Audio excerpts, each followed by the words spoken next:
thanks to Sunil sir, we all got the opportunity to present something in front of you all. So now, skipping the formalities, let us start with the presentation. Hi, I am Prakhar Dikshit, and on the behalf of my group, I'm going to introduce you all to the topic. So, we all are familiar with the term international trade. We have already studied in our previous classes. In simple words, it just means it is the process of trading which takes place between two or more nations. But our topic is not about international trade. Rather, we will be presenting about the theories of international trade. But first, let me tell you what these theories means.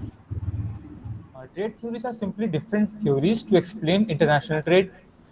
International trade is the concept of exchanging goods and services between two countries. A trade theory explains how goods are traded among various nations and which goods are advantageous for trading. For example, USA have advantage in the car manufacturing while India in the spices. Now, why should we study these theories?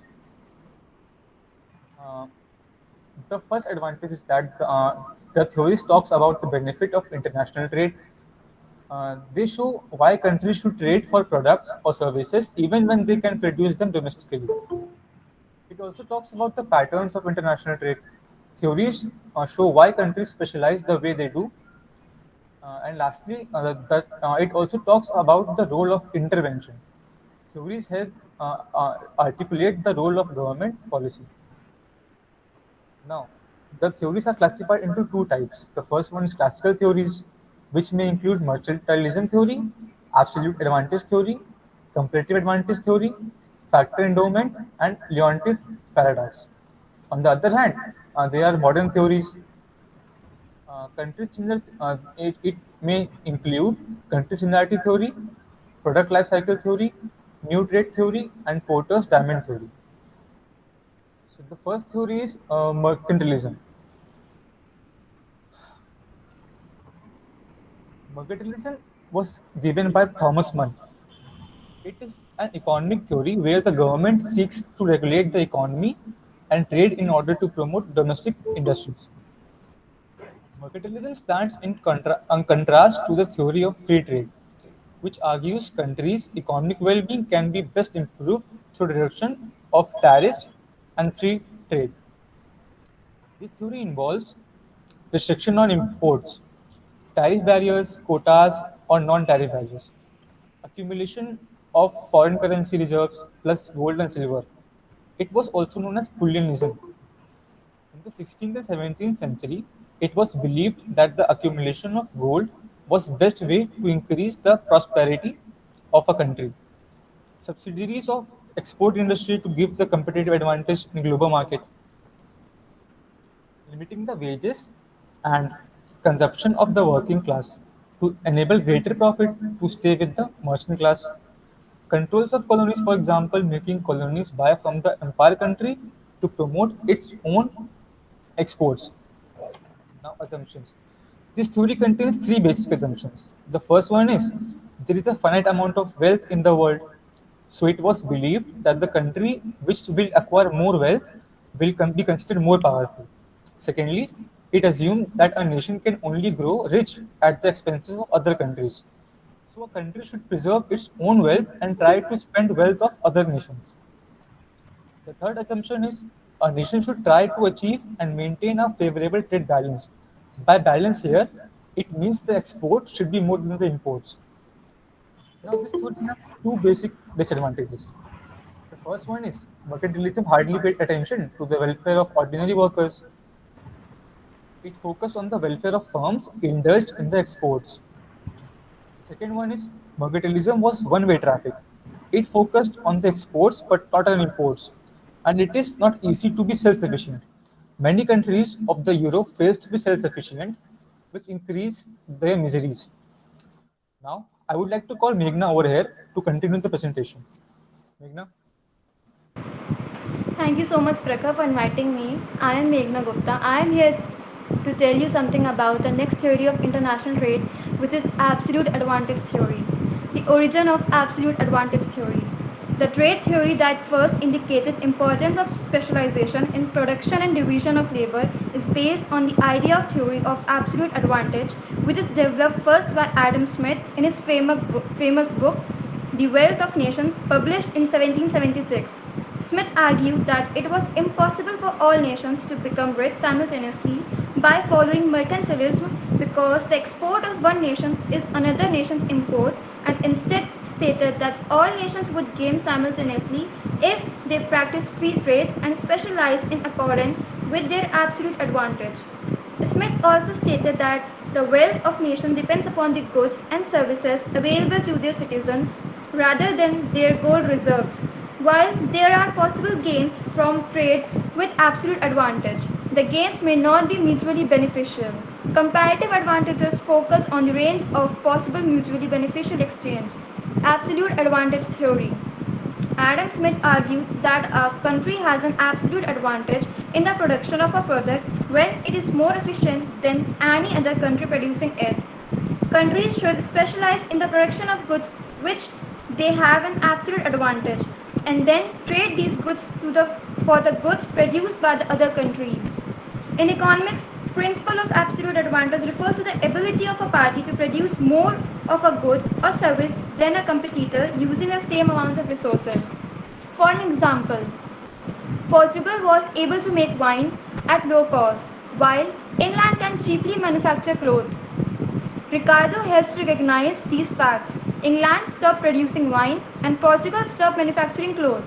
Both countries stopped attempting to make the product that was more costly to generate. Both started trade with each other in order to acquire goods. In simple terms, theory is based upon principle of division of labor. Free trade among countries can increase a country's wealth. When one country produces a product at lower cost and another country produces another product at lower cost, both can exchange required quantity and can enjoy benefit of absolute cost advantage. Advantages of absolute advantage theory. First, save cost.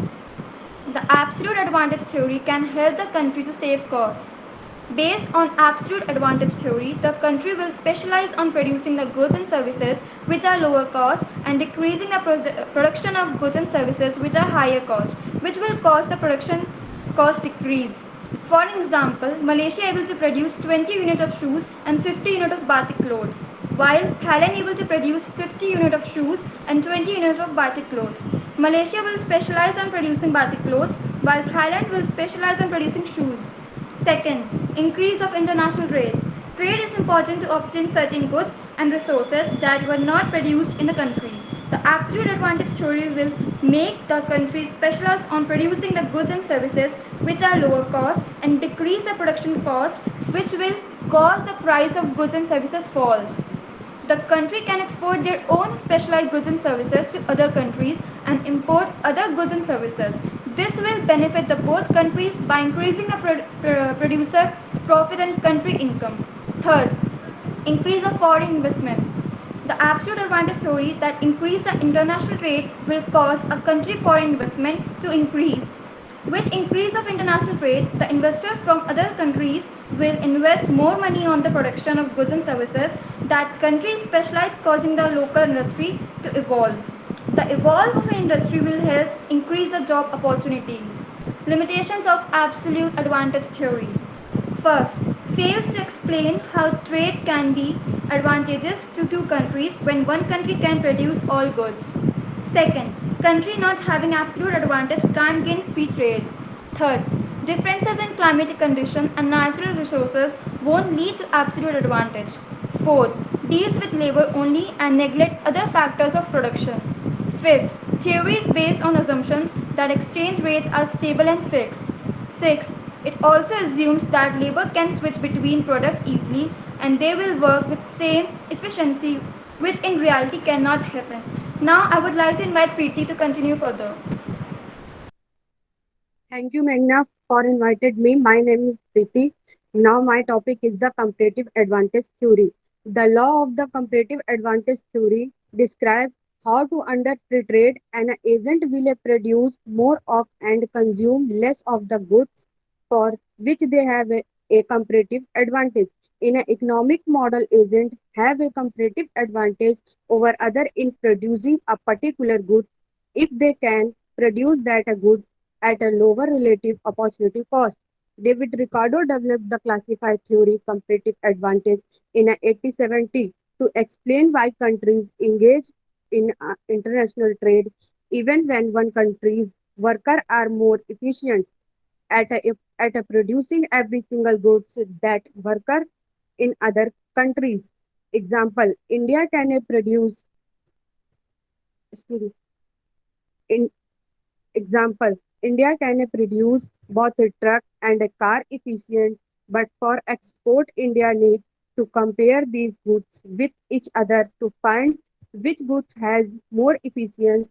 If can producing has a more efficiency, then India should be produced and product and export manufacturers car. Limitations of comparative advantage theory. Ricardo theory was based on the only two countries and only two commodities, but international trade is among many countries with many commodities. Assumption of the full employment help a theory to explain trade on the base of comparative advantage. Cost of production in terms of labor may change as the countries at a different level of employment move towards full employment. Even if any country stopped productions, nobody in the industry wants to lose their job. Another serious defect is that transportation costs are not considered in the determined comparative cost differences. I would like to invite Ritu for further presentation. Thank you, Preeti, for inviting me. I am here to commence with a further presentation. So, the next theory is factor endowment theory. Factor endowment theory, also known as factor proportion theory or Heckscher-Ohlin theory.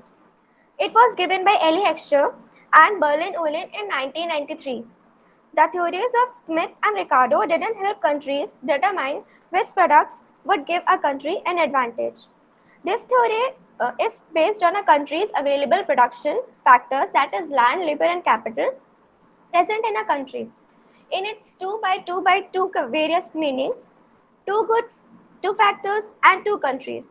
It represents one of the simplest general equilibrium models that allows for interaction across factor markets, good markets, and national markets simultaneously.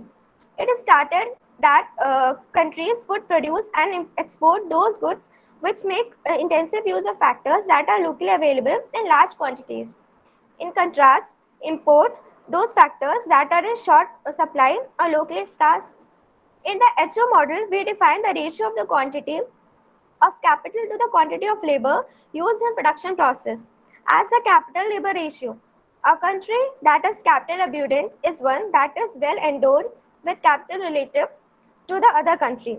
This gives the country a propensity for producing the good that uses relatively more capital in the production process. That is, the capital intensive good. Similarly, in the country that is labor abundant, the price of the labor intensive good would be bid down relative to the price of that good in the capital abundant theory. So there is an example related to this presented in front of you, that is, India has large quantities in labor. So India should export labor intensive goods, that is coal mining, and import capital intensive good, that is oil. As every theory is not perfect in it, so there are some limitations of factor endowment theory. The first one is it ignores price differentiation, transport costs, economies of scale, extensive economies, etc., which somehow focus negatively on this theory. This theory gives undue importance to supply and less importance to demand. It also assumes that there is no unemployment, but unemployment is a major problem faced by undeveloped countries. Now, Prakhar will further present.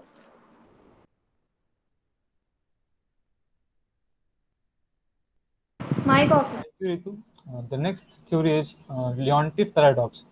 It is not a theory, basically, it's just a paradox, but I thought it would be better if people would know about the paradox. It came in the contrast with the Bertillon theory. It was given by Vasily Leontief in 1973.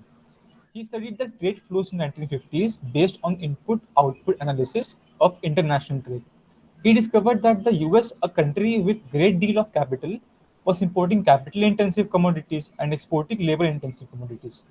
This was in contrast to prior theories of international trades, which predict that countries will specialize in and export goods that they have competitive advantage in producing. This means that a capital-rich country such as US would be expected to export capital-intensive goods and import labor-intensive goods from other countries. Leontief paradox, as it came to be known, led many economists to question the Hexir-Olin theory, which states that countries produce and exports what they can create most efficiently, depending on their factors of production. Several later economists proposed solution to this paradox, including the Linder hypothesis and home market effect. The limitations of this paradox are: the first one is Leontief considered only capital and labor inputs, leaving out the natural resources inputs, which were a main component of the any country. But in reality, capital and natural resources are used together in production. This was all about country-based theories. Now, next comes the modern theories. I would like to call Meghna over again to continue with the presentation. So the next theory is country similarity theory of international trade. Swedish economist Stefan Linder developed the country similarity theory in 1961 as he had tried to explain the concept of intra-industry trade. Linder's theory proposed that consumers in countries that are in the same or similar stage of development would have similar preferences. In this firm-based theory, Linder suggested that companies first produce for domestic consumption. When they explore exporting, the companies often find that market looks similar to their domestic one in terms of customer preferences, offer the most potential offer sexes. Linder's country similarity theory then states the most trade in manufactured goods will be between countries with similar per capita income and intra-industry trade will be common simply. This theory describes the idea that countries with comparable qualities are mainly likely to trade with each other. These qualities might include the level of development, saving rates, and natural resources among others. This theory is often most useful in understanding trade in goods where brand name and product reputation are important factors in buyer decision making and purchasing processes. Therefore, the country similarity theory consists of the value that the majority of trade in manufactured goods should be between nations with comparable per capita income and that intra-manufacturing trade in manufactured goods should be universal. According to this theory, two types of trade is being traded. They are inter-industry trade and second intra-industry trade. Inter-industry trade. It is the swap of goods produced by one industry in country A for goods produced by the dissimilar industry in the country B. It is generally a deal between two industries of two countries. Example, trade of rice for oil between India and Middle East. Second, intra-industry trade. It is trade between two countries of goods produced by similar industry. It is essentially a lot of similar industries between the two countries. Example, Germany traded BMW to Japan in exchange of Toyota. Assumptions of country similarity theory. First, developed countries trade more with developed countries. Second, countries in similar culture milieu trade more amongst themselves. Third, intra-industry trade averages to similarity factor. Basis for trade among countries. First, similarity of location. Second, cultural similarities. Third, similarities of political and economic interest. Similarity of location. Countries prefer to export to the neighboring countries in order to have the advantages of less transportation cost. For example, Finland is a major exporter to Russia due to less transportation cost. Second, cultural similarities. Countries prefer to export to those countries having similar culture. For example, exports and imports among European countries, between USA and Canada, among the Asian countries, and among the Islamic countries. Similarities of political and economic interest. Similar political interests, close political relations, and economic interests enable the countries to enter into agreement for export and import. Countries prefer to trade with their political friendly countries. For example, India used to export to the former USSR, the enmity of USA. Now I would like to call Preeti again. Product life cycle theory. Random Vernon, a Harvard Business School's professor, developed the product life cycle theory in 1960. The product come into the market and steadily depart all over again. According to the Random Vernon, it manufactures goods as a defined life cycle that a being with its expressions and ends with its decline. Product life cycle defined as the sequence through which every product goes goes through from introduction to the removal or unlimited downfalls. Example: America has the started production of any new product. That introduction phase. After some time, company has reached into the growth phase where the demand has increased and start in last, the product becomes globe standard. The product is sold to meet globe demand and to decrease cost of the goods. America starts to produce goods in in developing countries like India for mass production and start importing for goods for India to meet demand limitations. Most appro- appro- appropriate for technique-based production. Some product not easy to characterized by the stage of maturity. Most relevant to product produced through mass productivity. Now I would like to Ritu to again presentation. So the next theory is New Trade Theory. It is also known as Global Strategic Rivalry Theory, emerged in the 1980s and was based on the work of economists Paul Krugman and Kelvin Lancaster. Their theory focused on MNCs and their efforts to gain a competitive advantage against other global firms in their industry. This theory tells about some of the necessary factors. A country having these factors can become exporter. Those three factors necessary are economies of scale, product differentiation, and first mover advantage. Firms will encounter global competition in their industries, and in order to prosper, they must develop competitive advantages. The critical ways that firms can obtain a sustainable competitive advantage are called barriers to entry for the industry. The economies of scale and network effects can be so significant that they outweigh the most traditional theory of competitive advantage. In some industries, two countries may have no discernible differences in opportunity cost at a particular point in time. But if one country specializes in a particular industry, then it may gain economies of scale and other network benefits for its specialization. Another element of new trade theory is that firms who have the advantage of being an early entrant can become a dominant firm in the market.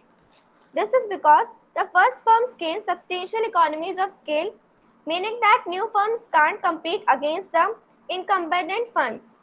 This means that in these global industries with very large economies of scale, there is likely to be limited competition with the market dominated by early firms who entered, leading to the form of monopolistic competition.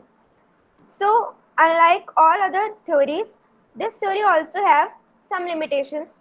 The first one is this theory can only trust a situation when there are many firms with different production processes. The second one is it assumes that all firms are well formed, which may not be true in every case.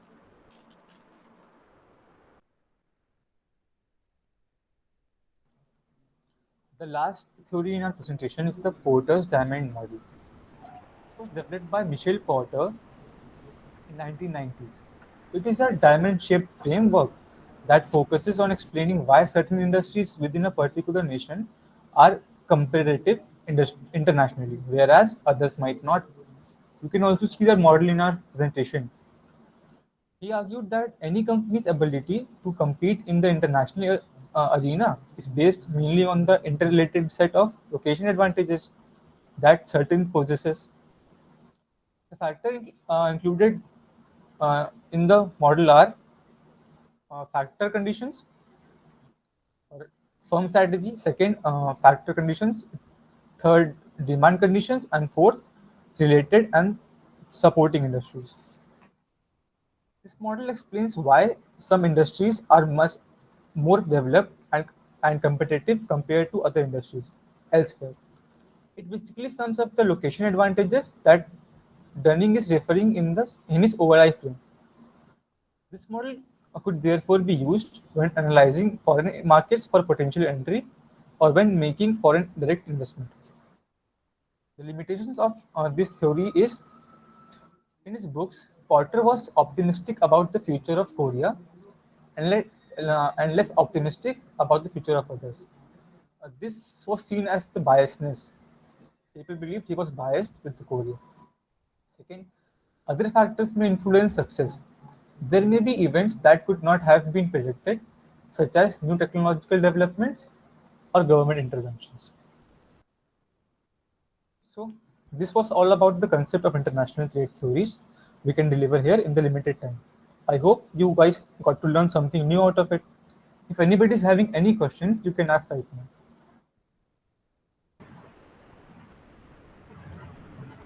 Anybody? Okay, next presentation for Raksha, Group 7. Raksha and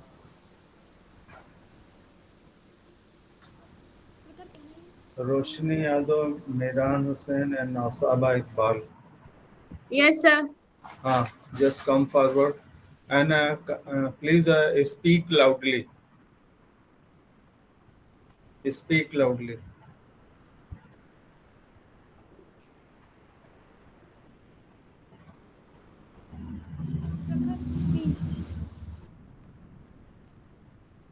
Good afternoon, sir. Yes. Good afternoon. Yes, Nausaba. And another members, Yes, sir. Raksha Mishra, Pradeep Kumar, Sir, Pradeep is Miran. not here. चलिए start. Roshni, Nausaba. Sir, 1 minute. Yes.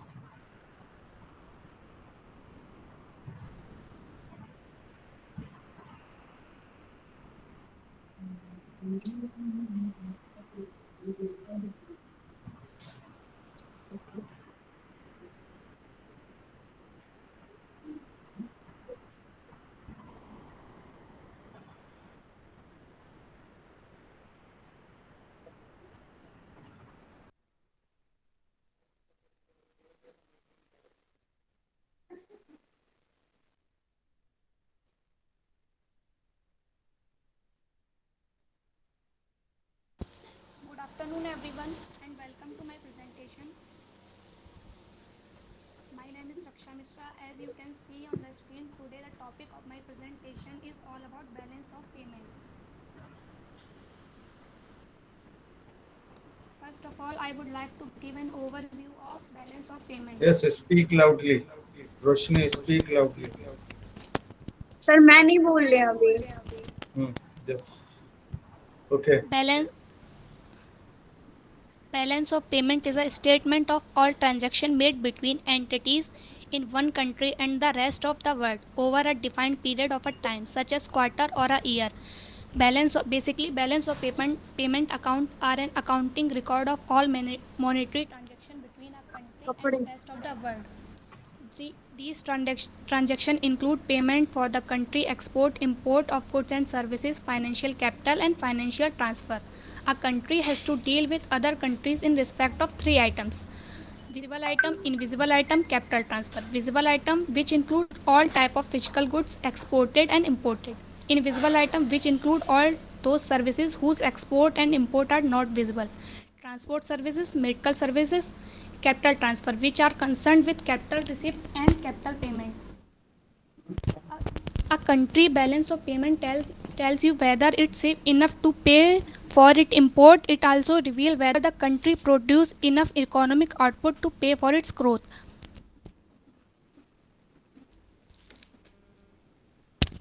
Now moving on, some scholar definition.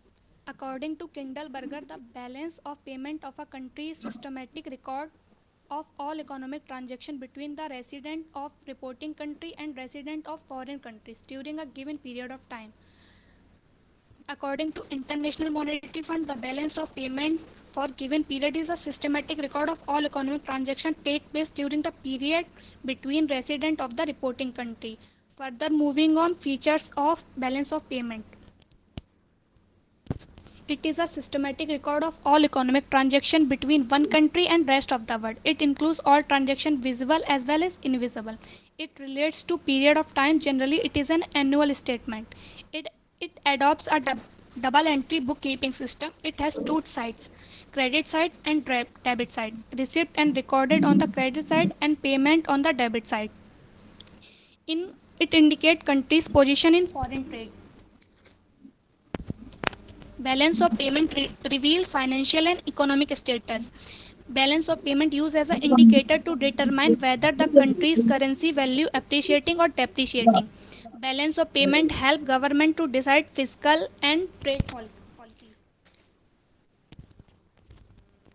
Basically, balance of payment position shows the economic health of nation, just like the thermometer indicates the temperature of a human body. Favorable balance of payment indicate economic prosperity, while unfavorable balance of payment shows economic weakness of a country. So now I would like to invite Roshni for further presentation. Good afternoon, sir. I would like to represent capital balance account.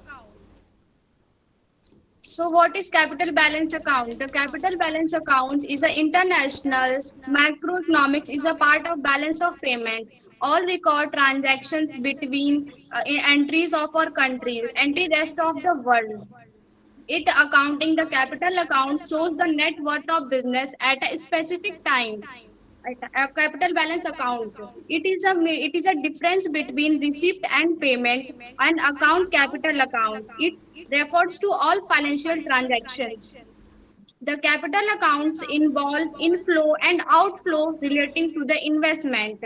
Short-term borrowings, lendings, medium terms, long-term borrowings, lendings. They can be surplus and deficit capital account. It includes private foreign and loan funds movement in the banking capital, official capital transaction, reserve, gold movements, etc. Overall, balance of payment total of a country's current and capital account is reflecting in overall balance of payment. It includes errors, omissions, and official reserve transactions. The errors may be due to statistical discrimination, and omission may be due to the content transaction may not be too recorded. For example, returns by the Indians working abroad to India may not yet recorded as a payment divided abroad by an multinational corporation company operating in India may not be yet recording as so on. The error and omission amount is equal to amount necessary the balance of payment in both sides. Causes of disequilibrium: natural causes, floods, earthquake, etc. Economic causes: cylindrical fluctuation, inflation, demonetization effect. Political causes: international relations, political stability, inflations, and all that. So factors can be changed as a taste in preferences, consumers' behavior, etc. So I would like to next topic the Noshba Iqbal. Thank you, sir. Good afternoon, sir. I am Nashba Iqbal. I am here to tell you about causes of this equilibrium. First, natural factors. Natural calamities such as the failure of rains or the coming of floods may easily cause disequilibrium in the balance of payments by adversely affecting agricultural and industrial production in the country. Second, economic factors. It is subdivided into the following subheads. First, cyclic fluctuations. Business fluctuation induced by the operation of the trade cycle may cause disequilibrium in a balance of payment. For example, if there occurs a business recession in foreign countries, it may easily cause a fall in the export and exchange earnings of the country concerned, resulting in a disequilibrium in the balance of payments. Second, capital movements. The capital movements, if they happen to be on a large scale, or can also cause disequilibrium in the balance of payment of a country. A massive inflow of foreign capital into a country is followed by an unfavorable balance of payments. A large outflow of capital, on the other hand, is accompanied by a favorable balance of payments. Third, change in exchange rates. Change in foreign exchange rate in the form of overvaluation and undervaluation of foreign currency leads to balance of payment disequilibrium.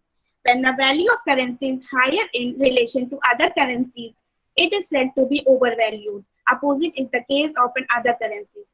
Third, political factors. The political factors may also cause serious disequilibrium in the country's balance of payments. For example, the existence of political instability may result in disrupting the productive apparatus within the country, causing a decline in exports and an increase in imports. Fourth, social factors. Example, change in taste and preferences, etc. How to correct the balance of payments? First, monetary measures, deflation. Deflation means falling prices. Deflation has been used as a measure to correct deficit disequilibrium. A country faces deficit when its imports exceeds exports. Deflation is brought through monetary measures like business rate policy, open market operation, etc., or through fiscal measures like higher taxation, reduction in public expenditure, etc. Deflation would make our item cheaper in foreign market, resulting a rise in our exports. At the same time, the demand for imports fall due to higher taxation and reduced income. This would build a favorable atmosphere in the balance of payment position. However, deflation can be successful when the exchange rate remains fixed. Second, depreciation. Exchange depreciation means decline in the rate of exchange of domestic currency in the terms of foreign currency. This device implies that a country has adopted a flexible exchange rate policy. Suppose the Indian rupee exchanges for 30 cents of American currency if India experiences an adverse balance of payments with regard to America. The Indian demand for Indian currency, that is dollar, will rise. Consequently, the price of dollar in terms of rupee will depreciate in its external value. Thus, the rate of exchange of Indian rupee in terms of American dollar may, may change from rupee 1 equal to 30 cents to rupee 1 equal to 20 cents. Such depreciation in the value of currency in what is called exchange depreciation. Now, I would like to invite Miran Hussain. Hello everyone, my name is Miran Hussain and I am continuing the topic monetary measures. Under this, I am going to start devaluation. Devaluation refers to deliberate attempt made by monetary authorities to bring down the value of home currency against a foreign currency. When devaluation is affected, the value of home currency goes down against foreign currency. Let us suppose the exchange rate is $1 is equal to 10 rupees before devaluation. Let us suppose devaluation takes place which reduces the value of home currency and now who the exchange rate becomes $1 is equal to 20 rupees. After such a change, our goods become cheap in foreign market. This is because after devaluation, dollar is exchanged for more Indian economies. Now, non-monetary measures. Export promotion.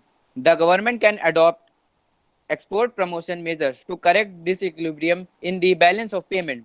These marketing facilities credit, incentive to exporter, etc. The government may also help to promote the export through exhibition, trade affairs, conducting marketing research, and by providing the required administrative and diplomatic help to tap the potential market. Now, quotas. Under the quota system, the government may fix and permit the maximum quantity or value of a commodity to be imported during a given period. By restricting its import through quota system, the deficit is reduced and the balance of payment position is improved. Now, tariff.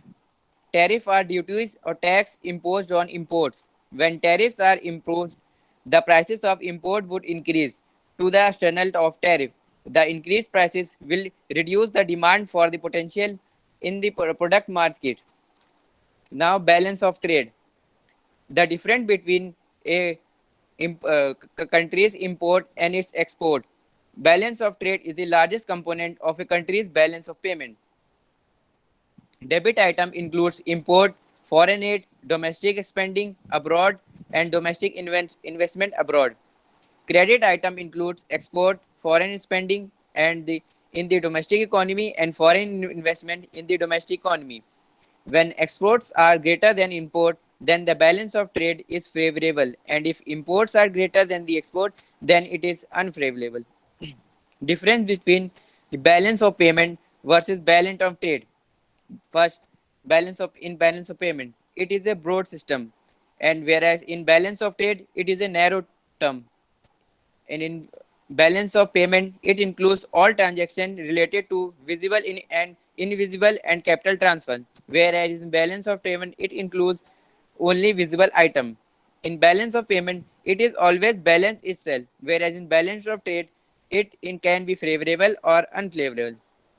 In balance of payment, BOP is equal to current account plus capital account plus balancing item, error or omission. Whereas in balance of trade, BOT is equal to net earning on export minus net payment for imports. Number 5, following in balance of payment, following are the factors which affect balance of payment. Number 1, conditions of foreign lenders, economic policy of government, and all the factors of balance of trade. Whereas in balance of trade, following are the main factors which affect balance of trade and the cost of production, availability of raw material, and exchange rate and prices of goods manufactured at home. Now, the types of disequilibrium in the balance of payment. Number 1, structural disequilibrium. It takes place due to structural changes in the economy affecting demand and supply relation in commodity and factor market. Number 2, cyclic disequilibrium. When disequilibrium is caused due to the changes in trade cycle, it is termed as cyclical disequilibrium. Number 3, monetary disequilibrium. It takes place on account of inflation or deflation. Due to inflation, the prices of the product in the domestic market rises and therefore export item will become expensive. Number 4, technological disequilibrium. It is caused by various technologies. Changes involve inventories or innovations of new goods or new techniques of production. Number 5, short-term disequilibrium. A short-term disequilibrium in a country's balance of payment will be a temporary one, lasting from short period which may occur once in a while. Number 6, secular or long-term disequilibrium. In it prevails for a long period of time. That is when the disequilibrium is present and long-term resistant oriented. It is called long-run disequilibrium. The IMF terms such disequilibrium as fundamental disequilibrium. Thank you.